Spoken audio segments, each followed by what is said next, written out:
Now, I'm leery of people who want to act professional. Everybody says, well, you're not acting professional. Well, I think professional is really bad because that I sort of give people the right to screw you as long as it's under the law. You know, like the big forms you get from the banking and financial services industry. Nobody reads that stuff, you know, and so who knows how you're getting screwed by all this little small print and everything, and they treat you real nice and act professional and everything, and God, they screw you in the back and you have no idea why or what. That's why they're not honest, right? They don't tell you the facts. They're acting professional, and they don't seem human. So as somebody who acts less professional, I feel that they're more human. That's somebody I can relate to. You know, they pick their nose, that's real, right? They can be polite. Now, polite is something different. You know, how many people in this country now feel that it's okay to screw your neighbor as long as you're not breaking the law? Yeah, and the law should not be, you know, the end all and be all. Man, that's just a fallback position. I mean, to me, I want somebody who treats me like I want to treat other people, you know, and I would be. Otherwise, if you're giving me 15 pages of fine print, man, that means you had some lawyer protecting yourself, you know, so you don't get screwed and you don't stand behind what you think or whatever. And so you could skate out of any problem, you know, and not act fair because it's under the law. I don't have to be fair. The law doesn't say that. Man, you're not someone comfortable to deal with in my mind. You know, why not? You know, I mean, why can't you give the benefit of the doubt? Why do you have to have all this stuff to protect you? Just don't do it. Don't play with somebody who has to do like that. Sometimes you have to, unfortunately, and then you have to get a lawyer because they got a lawyer. And anything you have, but somebody gave you something that is written by a lawyer, man, you know, you better get a lawyer or just have something in there that says, I could leave at any time, screw you, if I don't like it, you know, and you're out of there. It's too much. We rely on this professionalism when it's not human, and it makes your whole life less human. And we're here as human beings to act with one another as human beings. And I think the more real you can be, the more life becomes important and real and comfortable. That's what it's all about to me, not being in a straitjacket and worrying about somebody's going to screw you. I mean, people really want to screw you, going to screw you. No, everybody's worried about everybody else screwing them, you know. And so they hire lawyers to protect them. And why? You know, don't you stand behind it? The same way with corporations. Corporations, oh, I don't have to do that. I mean, now they, you know, who are the latest corporations that are in trouble? They screwed all these people, and nobody goes to jail because they're hide under a corporation, you know. And so the people making the decisions don't have to go to jail because the corporation did it, you know. If you told your mother that, you know, would they really say, no, you're responsible? Because if that's your decision making under a corporation, whatever, that's why I deal with corporations in a way. It doesn't stand by anything, you know. So you don't care. You don't stand by what the corporation does, you know. Who knows? I know we're not going to change the system, so that's just what I think. Okay, to me in life, there's nothing better than getting in on the front edge at the beginning of a wave that's trying to take off. You know, you see these people in surfing magazines or videos and everything, and how they ride that wave. Or I remember I used to like to body surf a lot, you know, and you get the wave right at the top, and then you could ride forever, you know, until your nose gets scraped by the sand, you know, when you wind up on the beach. You know, and businesses are like that. I mean, there's times and cycles of businesses when things start out. I mean, just like if you had a computer business back in 1980 or something like that, and that was growing like a crazy thing, you know, and then the phone business in the 90s and everything.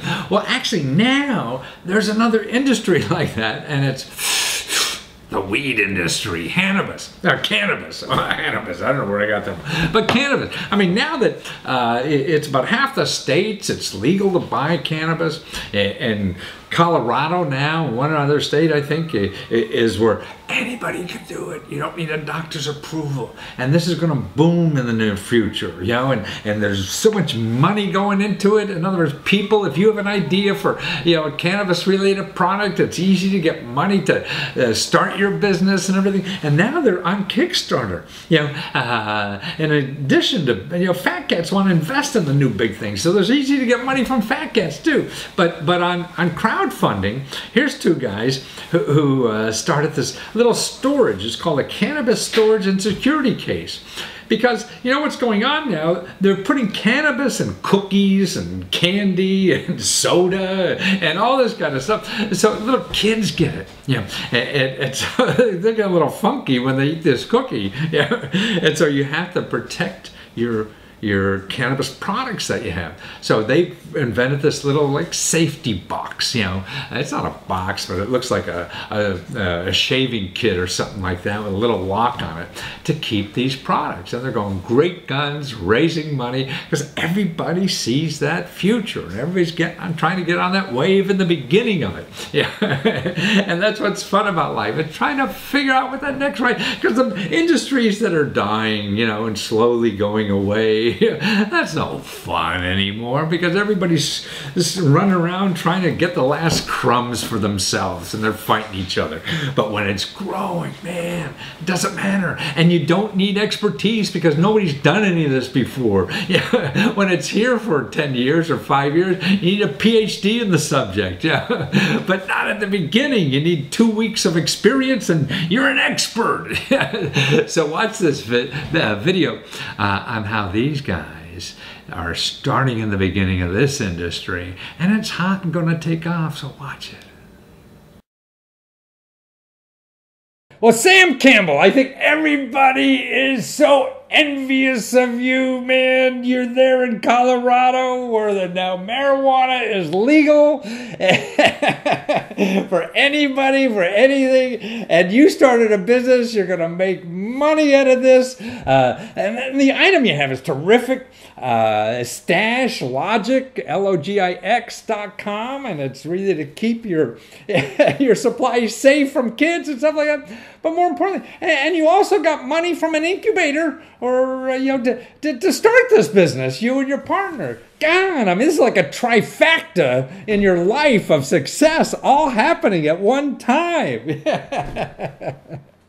Yeah. So this product, what came in your mind that you think that people who use cannabis need this product? Well, it came from a lot of different points. For example, my business partner has 2 young kids around the house, and he enjoys edibles. And, you know, these days, edibles take the form of virtually anything you can fathom. Candy, brownies, cookies, tinctures, oils. It's literally... What is a tincture? Wait a minute, what is a tincture? I don't know what that is. A tincture is like... essentially that you can put a little droplet. You can use it to apply topically on occasion, depending on the brand.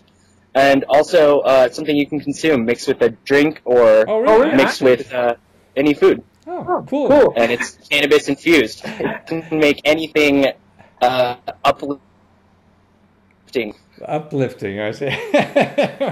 Oh, that's right. And I mean, I think this is going to be the next big industry. I mean, what else industry do we have growing as this fast in America? I mean, you know.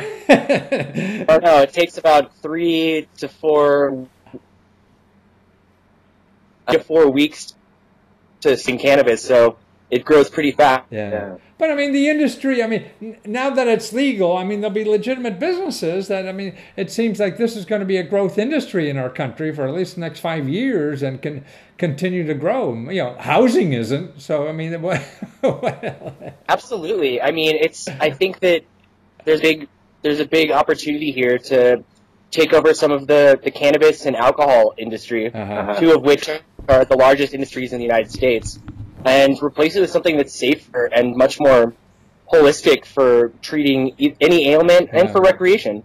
No, wait a minute. You said it's going to take over cannabis and alcohol? Or you do say something else? pharmaceuticals. Oh, pharmaceutical. Okay, right. Okay, right, exactly. And it's natural. It's not like this pharmaceutical nonsense that they're mixing in some, Frankenstein lab or something like that. Exactly. I mean, there are similar. The way that the industry is developing here, things are quickly becoming regulated, and it's not just sort of your backyard grow operation anymore. Right. These days, these things are being tested for all of the chemical compositions of each individual strain and genetically tracked, traced, and monitored. And each plant that is regulated by the Colorado state government has an RFID chip on it, so it can measure the growth and where that plant was made, what the genetic strain is, and where it goes. So it's like your drugs being regulated by the FDA or something like that. It's the same kind of procedure. And once we get national, the feds will want their hands in this. I mean, the Colorado state government is reaping the benefits of this, and the first $40 million of cannabis revenue for the state in Colorado went straight to education. Wow! And so it's money that the government can certainly use, right? And when they apply it thoughtfully, like Colorado is, it's going to mean success. Well, I mean, and I get, they of course tax tobacco and they tax alcohol and all these other kinds of things that we love to put in our mouth. And this, I mean, the data I've seen, and it's that this is even safer than alcohol or tobacco and things like that. Yeah, when used responsibly, like any other substance, like with cannabis, it's a completely different beast. It's nothing like alcohol. It's nothing like tobacco. It has so many more medicinal purposes and so many more holistic implementations for any user, whether it be, for health issues, for stress, anxiety, for ADD even. Right. There are different strains of cannabis now that are being developed legally that can treat all of those ailments without the harsh side effects of. But your product, I mean, it's a really little case that you could have. So whatever kind of products you have, it's a little lock, and it's very unassuming and stylish and things like this that you can keep this in and have a little lock that little kids can't get in it, and that's why it's a natural. And then plus you know where it all is too. Exactly. I mean, and like I was explaining, that there's so many different products on the market today. In Colorado, I mean, you walk into a dispensary, you walk into a dispensary and you see like an entire smorgasbord of different types of products that you can utilize in a dozen different ways for a dozen different reasons. It's like a modern apothecary, really. Right.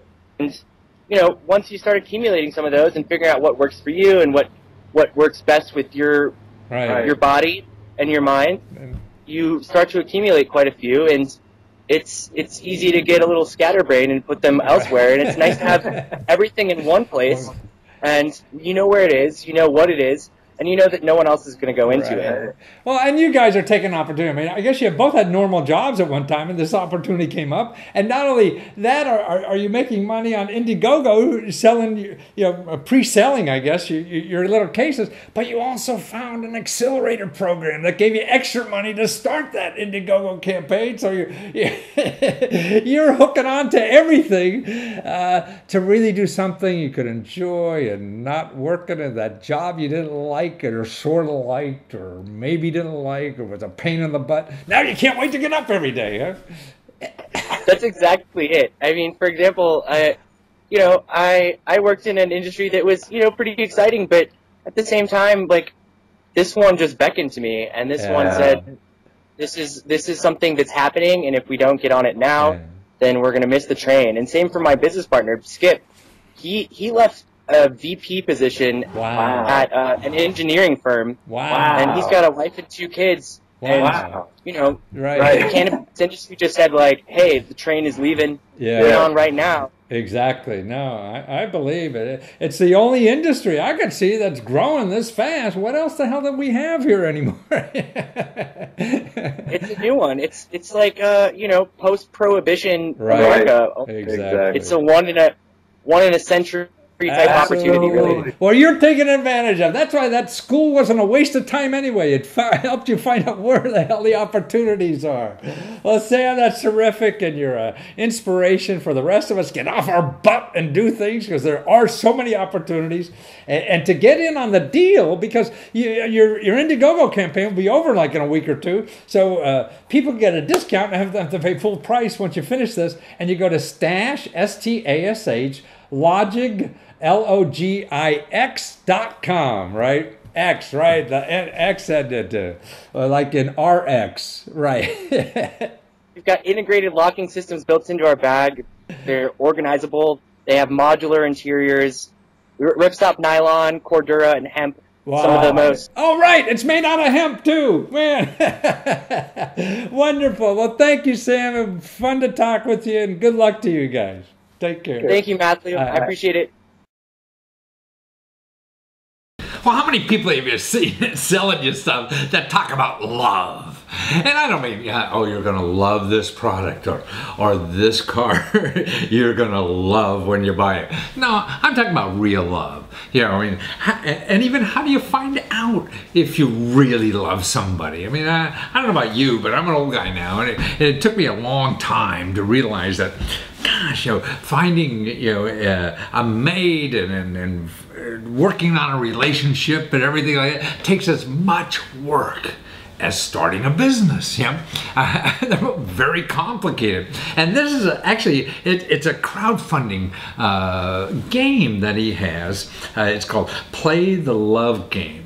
And it sounds like superficial and stuff like that, but it's a way for two people to start talking about the real stuff in their life. I mean, I found, you know, when I was younger, I got married a couple times, and I don't even know what the reasons were.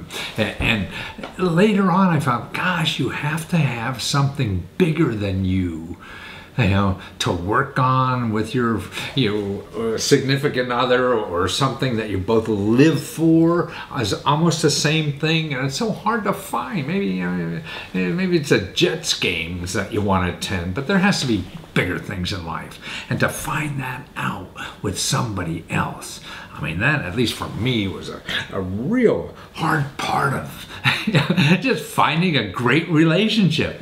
And how do you dig down in yourself and the other person? Well, this guy created a game to do that. And it's wonderful. I mean, and it costs nothing. Actually, you could do it for free on the web at playthelovegame.com. But he's a delightful fellow, and he's also a marketing guy and everything, but sensitive to this kind of issue. And it's questions to ask each other that dig down about what the other person really has in mind in life, and what kind of life they see, and what are their values in life. And I think that's it. I mean, anything you do in life, whether it's a relationship or a business or a job, you know, is work, man. You know, and it takes a lot of work. It's not easy out there. So if you have something bigger, like in a job, if you really love being there, you'll go through all the problems you have. So same way in a relationship. For a relationship, you have something bigger that you want to stay together for, and you have something in common, you get through all this stuff. Because otherwise, it's going to be one of you guys are going to squeeze the toothpaste in the middle. The other person's going to hate it, and you're going to bolt out together. So how do you find out that you have something bigger together? And this is it sounds like a silly little game to find out, but it can't hurt. Watch. Well, Anthony David Adams, and who cares about that, because you are the love guru or whatever. But actually, playthelovegame.com. You have this game. It's a card game, but it's an online game. It's everything. But to me, I mean, I've interviewed hundreds of people now on crowdfunding and stuff like that. But this, I mean, this is not just, you know, superfluous love stuff. People don't realize how important love is in their life. I mean, I think that's why we work so hard, is we want to be loved more, you know? And so you finally, instead of showing me how to make money or something, so maybe I'll get more love, you're the only guy I've seen, at least in crowdfunding, show me how to get more love without getting more crap in my life or more anything else in my life, and just pure love, because you're a coach, you're a PR guy, you're a marketing expert and everything, but really you're just a guy with a heart trying to help other people with their heart. Right? Thanks for seeing that. But it's true, because I mean, what could be more important in life than loving somebody else? I mean, and people don't say that to each other. I mean, I grew up in a family, you know, Eastern European thing. I mean, I think my dad died and never said "I love you," and now there's no reason to live that way, you know. And the people in your life, I mean, what, and to me, what's nice about this, it's not that super, oh, well, I love fishing, you know, or I love a little puppy. No, I mean, that's why your card and the questions you ask each other is digging down in the core of people so they can throw their heart on the table, right? But you'll say it better than me.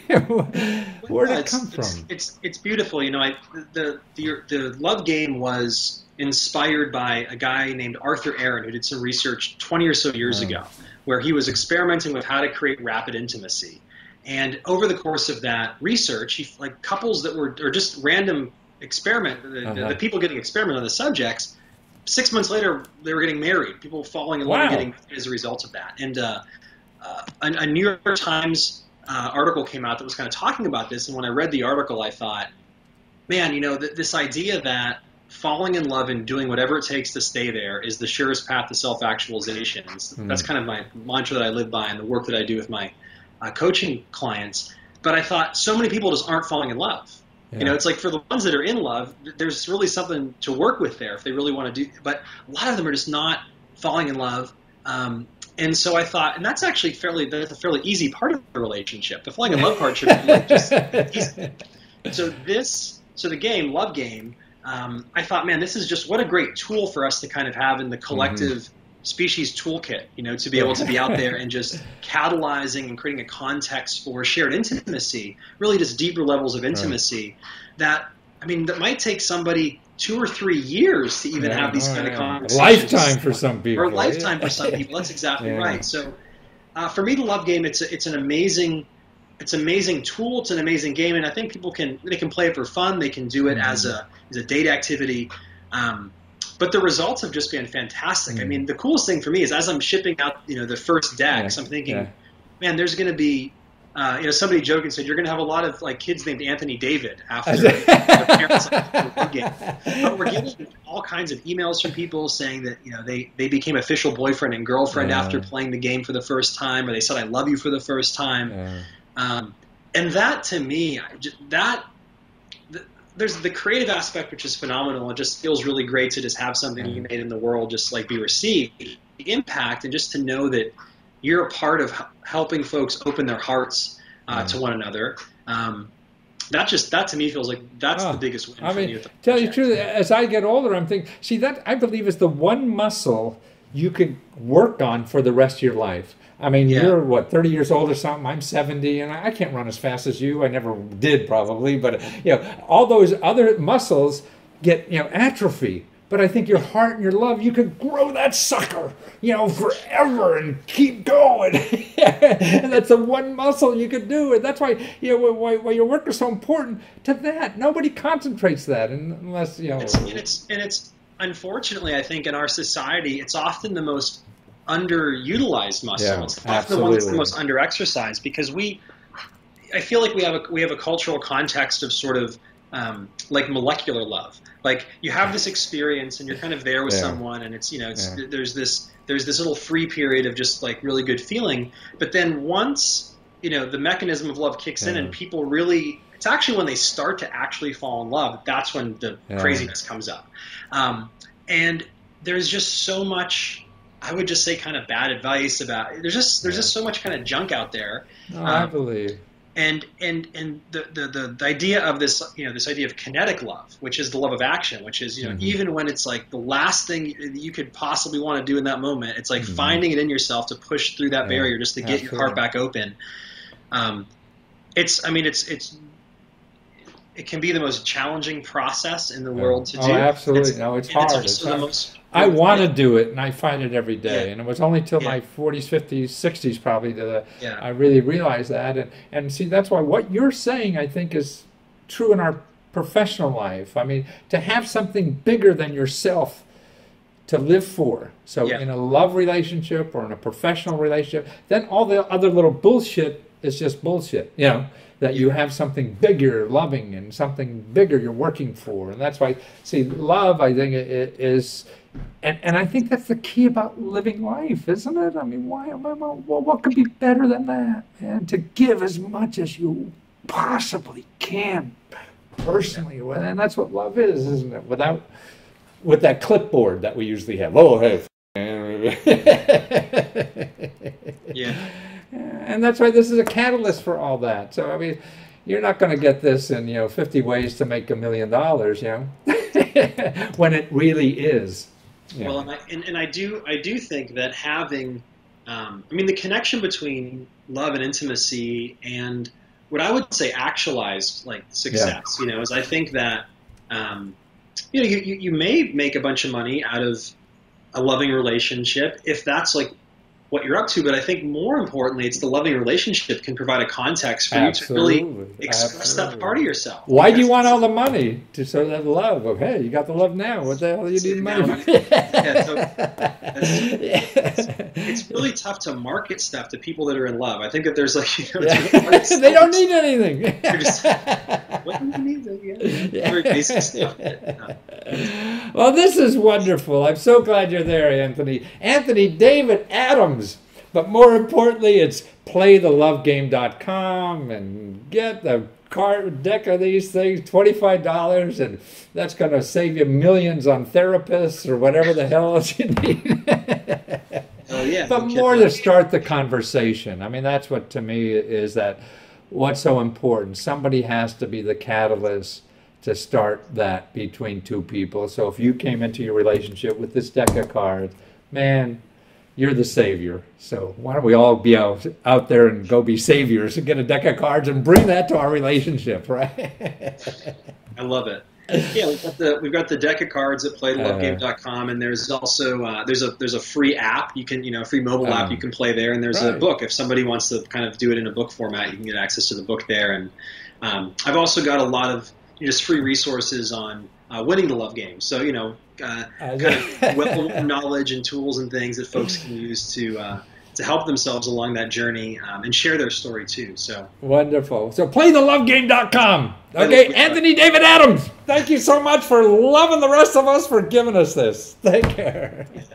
Thank you so much.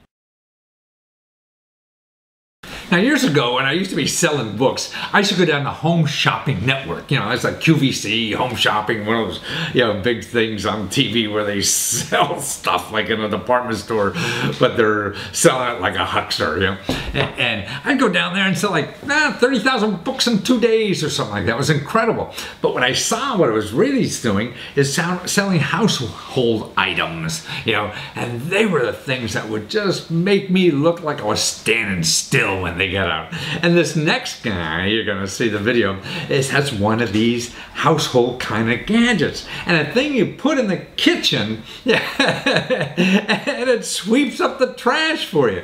Man, it's just amazing. It gets rid of that little thing. You got to bend down and sweep the thing on, to this little, I sometimes, in my kitchen, I'd use a piece of paper and get all that dust and put it, no, right in the trash can. This little thing, you just sweep it over the trash can, go, and it just sucks it in, But what he did, though, he went on a crowdfunding site, and he got $100,000 to go in to produce this thing. He doesn't even have them out for sale yet, and people are throwing him $100,000. And that's like, all these what I think of a boring markets. Who wants to make something for the kitchen? God, people. That's one of the biggest markets in the world. And so they're even selling, in Kickstarter, things that I would see on Home Shopping Network and things like this. Man, that's what the whole world is changing. And the Home Shopping Network, man, that is like 5 football fields of facilities, and things like that. And now, gosh, these crowdfunding sites are just a website. That's it. And they're doing the same thing as Home Shopping is with tens of thousands, I don't know how many thousands of employees they had down there, and call centers and all this kind of stuff, and sell all these products, tens of thousands or hundreds of thousands or millions of them. And now, one website. How many people does it take to do a website? That's what happened in our country now. Man, what's going on? I mean, now we have shopping malls online, like Amazon. Man, that's the biggest shopping in the world. Or the guy in China, what is it? I forget the name of it. I know it well. I use it myself. It's another big Amazon for the rest of the world, and they're even bigger than Amazon. And all it is a website. It's not, they don't own bricks and mortar or anything like that, or Uber, is a taxi service. They don't own a single taxi cab, or Airbnb, that's a hotel with almost, 100,000 rooms or 600,000 rooms, and they don't own a single room, And that's what's happened. I mean, the world is just changing. So watch this guy how he's changing the world too, and getting even kitchen products you can sell online. Watch it. Well, James Howard of Huntsville, Alabama, but more importantly, you're the father of BrunoSmartCan.com. and Bruno SmartCan, man, I have a little apartment downtown Washington, D.C., in a hip area, and it's wonderful. And we need one of those suckers here, so badly. It's just a genius. I mean, you have a vacuum cleaner inside, a trash can that also talks to your app and tells you when to fill it up or get rid of it or get new bags. And God, it's a trash can of the future, but it's here now. And you'd think this would be thousands of dollars or something, but on your campaign, right? I mean, you get it for like $170 or something. You get this whole big robot, cleaning robot, that you have. God, well, where did this come from out of your head? What did you think about this? My business partner and I were talking on the phone one night, and she was sweeping up her kitchen, and she said she hates looking for the dustpan. She hates finishing it off, and she normally swept her dirt like behind the trash can and would wait for her husband to clean it up. I see that in the Navy all the time. I'll hide that during inspection, something like that. Oh, that's terrific. So really, you don't need a dustpan. You barely need a broom. You just sweep the stuff close to the trash can, and the trash can sucks it up. It just disappears instantly. Just so cool. I mean, you imagine your kids in the house. They're going to get so excited about cleaning stuff. like never. Oh yeah, kids love it. Kids love it. Let them do the work. And that's why you need one of these in every room. And you get a discount. Man, I mean, I think when you buy a bunch of them like that, it's almost half price or whatever. And more importantly, I think now, when they go on sale, it's going to be like $240 or something like that when they're in stores. So right now is really the time, to get this. But this is also your first Kickstarter campaign to use crowdfunding. Now, you've had a whole bunch of mass market success. That Slapwatch, remember that thing? I'm not talking to you, but like the other people watching. You remember it. You made a lot of money. And all that kind of stuff. And why did you use Kickstarter this time when you have ins to all these retailers and everything like that? Yeah, we decided to give Kickstarter a try because the Kickstarter community is really cutting edge. And they take on to new technology very quickly. They latch on quickly. And it worked. We've gotten a lot of press. We've gotten a lot of retail requests. So it's good. We're real excited. So in other words, even though you've been through the retail market before, so you knew that system and how to do it, but what happened when you put it on Kickstarter, man, they came to you and you don't have to wait in the waiting room anymore. They saw this and they said, give me a bunch. So you got more orders than you ever would think of on Kickstarter even, huh? Exactly right. We'll be in retail this coming fall. Yeah, wow. I mean, that's why I think it's so wonderful about, the internet nowadays. I mean, you're probably old enough to remember pre-internet days where you couldn't do stuff like this. You had to have a garage full of these things and knock on everybody's door and wait in line forever. And now that's all gone because you know it. And these retailers must love you because you proved it so. So you've been in retail stores before and everything like that, but you feel that, you know, going on Kickstarter on the internet, man, this proves to the retailers that sells, and now they come to you instead of you going to them, and it costs you a lot less money, I would think, doing it this way, doesn't it? Oh yeah, this is fantastic. We create the demand before we're even at retail, and then the retailers are now knocking on our door. Wow, and that's how it works now, man. It's wonderful to be wanted, isn't it? What's nicer in life than Oh yes, it is. to have the girls chasing you instead of you chasing them. Exactly. Nothing better than that. And if you want to chase the magic can, the Bruno Smart Can, that's at brunosmartcan.com. And it's so wonderful. I mean, to see how America could work like this, and a person, and you're not even trained. I mean, you've invented all these things and you're not even trained as an inventor or anything like that. You just want to do this stuff, huh? That's exactly right. I'm the untrained inventor. Untrained inventor. So who cares about MIT and all that kind of stuff, man? You just want to do this stuff and you figure it out, and you go out, and now there's more tools. I mean, just think when you were doing the watches and things like this. This would have probably saved you a lot of headaches, right? It would have. Yeah. So, well, now young people starting for the first time, it's easier now than ever before, right? It's much easier now. Oh, wonderful. Well, James, thank you so much. And I'm sorry I was a little late getting here and my software screwed up. But if you're an inventor, you know how many times you have to... Oh, there's a Bruno. Yeah, what they do? Oh, wonderful. Wow, there's the guy. And what I like is that all the bags are inside that sucker, aren't they? Oh, yeah. Yeah, wonderful. Hey, and tell me... that's it. Bruno. And what is it? You said it has filtration. What is it filtering? Well, it has a built-in filtration so that when it cycles, it'll also filter the air within inside the trash bag. Oh, I see. So it's smelly stuff you get rid of, you mean? Yeah. I see. Wonderful. Well, now you have a pristine, perfumed trash can. Oh, wonderful. Well, thank you again, James. Best of luck to you. I don't think you need it. You've done this before, and people loving this. Now we just be jealous of you because people are coming to you. All right. Thank you very much. Thank you so much. Take care. All right.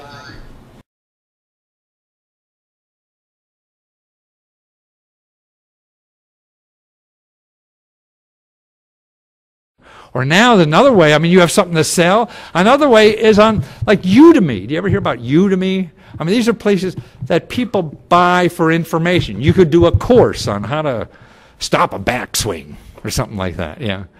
And people are making millions of dollars doing this. I mean, they have thousands and tens of thousands, 20,000s worth of courses on there. And it's a platform. It's very simple to learn. Takes a little while to learn, but who cares? You can learn it, and anybody, any age can, because otherwise you just get a kid to help you or whatever if you get stuck somewhere. But it's a tool. Now, all you have to have is that invest in that idea. You want to train somebody how to do something, you put it on there, and they get traffic. It's not instant. You still have to push it, okay, somewhere. But it takes no capital. It takes no investment except your time and figuring this thing out, you know. So most of us sit there, oh, if I only had. Oh, if I had. You know, that's over. You don't need that anymore. I mean, like apps. You know what apps are, you know, all that stuff you get on. Okay, the first week of 2015, $500 million in apps were sold in 1 week. $500 million. I mean, that's astounding to me.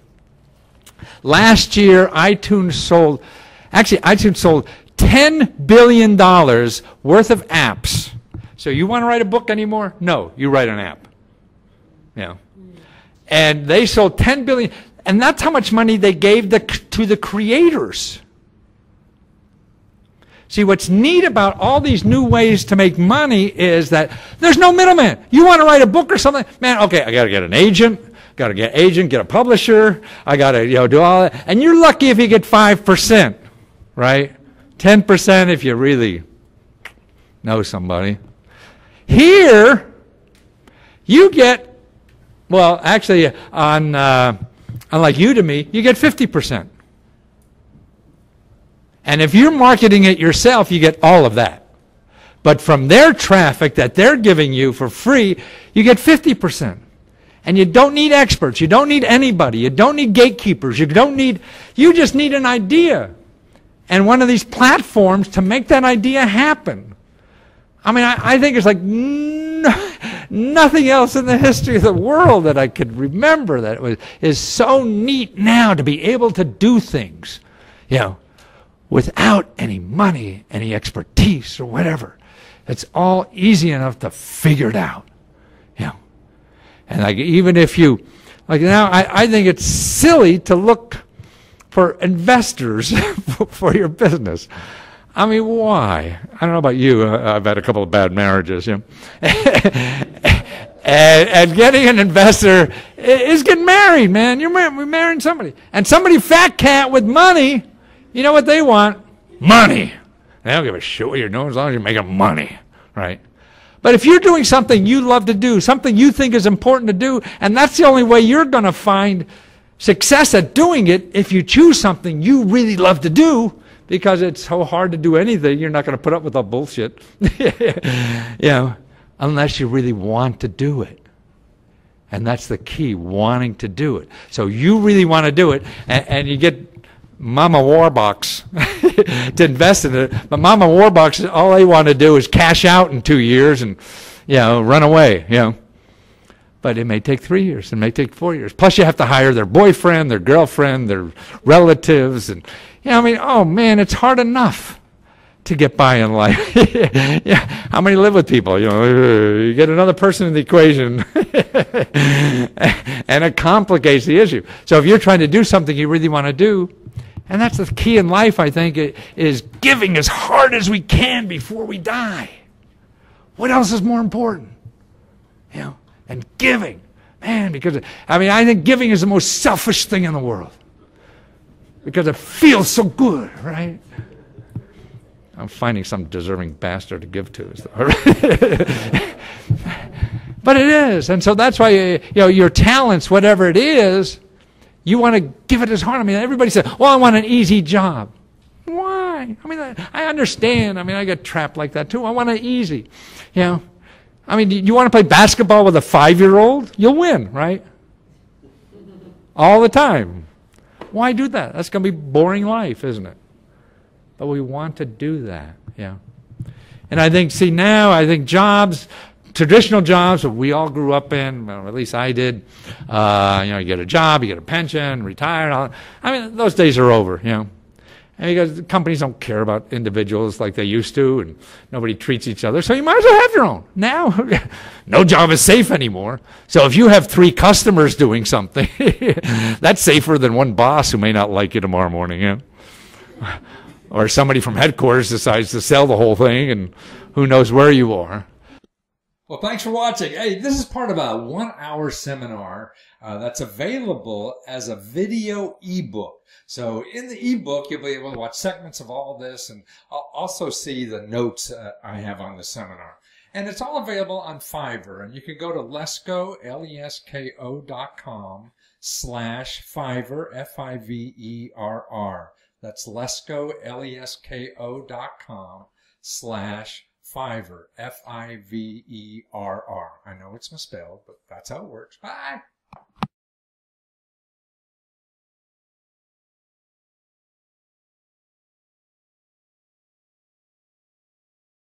So now it's easier than ever, I think, in the world to contribute. And it's never been before like this. And ways to make money. It's just not traditional ways, and think about them. And that's why you got to get dirty in some of this stuff and just try it. And that's the only way. You try it. So you figure it out for an afternoon or a night or a weekend and do one of these things, and you fall on your butt and you figure it out a little more, Yeah. But this is now bigger than government stuff. It's easier. You know, there's no forms. There's no nothing, and you get the money, you know. If it's good, it's not everybody, you don't win all the time, but it's like it's better than playing lotto. Yeah. And it'll lead to something, and that's the key to all this. It all leads to something. Oh, I was going to have,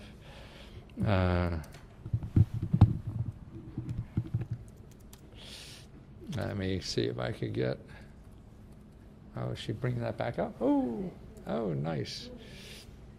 And just like banks, I think they're going away. First of all, banks have gone from a point where they were 30, 40 years ago, just a small percentage of our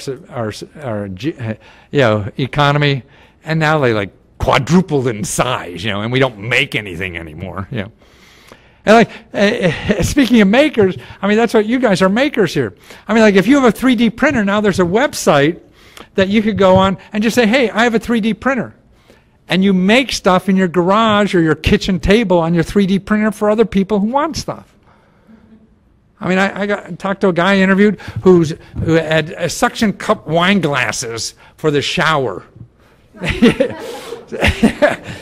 And he was making them 3D printer. So what he was doing around everybody with an extra 3D printer, he'd pay people to make them out of the 3D printers on there. Well, now drones, there's another site now, Uber for drones. See, now you want, like, you're a real estate agent, you want somebody to get a copy of this. Well, if you have a drone, you put it on this website, and now, see, they're giving you business. See, all these websites they give you customers. That's the important thing. You want to just make extra money. They're TaskRabbit. You used to have to go on to, put an ad in the local newspaper that I'm available to do stuff. Now millions of people a day are going to TaskRabbit looking for people to do stuff. And so they're coming to you. And that's the magic of the internet. That's what's going on now. That's why these big companies, all they have is a website, but they bring traffic. The name of the game and all this is traffic. Oh my goodness, it's 20 after already. I only got to about 23% of what I was planning on covering. But let me answer some questions, because I don't want to keep it too. Well, thanks for watching. Hey, this is part of a 1-hour seminar that's available as a video ebook. So in the ebook, you'll be able to watch segments of all this and also see the notes I have on the seminar. And it's all available on Fiverr. And you can go to Lesko, lesko.com/Fiverr, Fiverr. That's Lesko, lesko.com/Fiverr, Fiverr. I know it's misspelled, but that's how it works. Bye.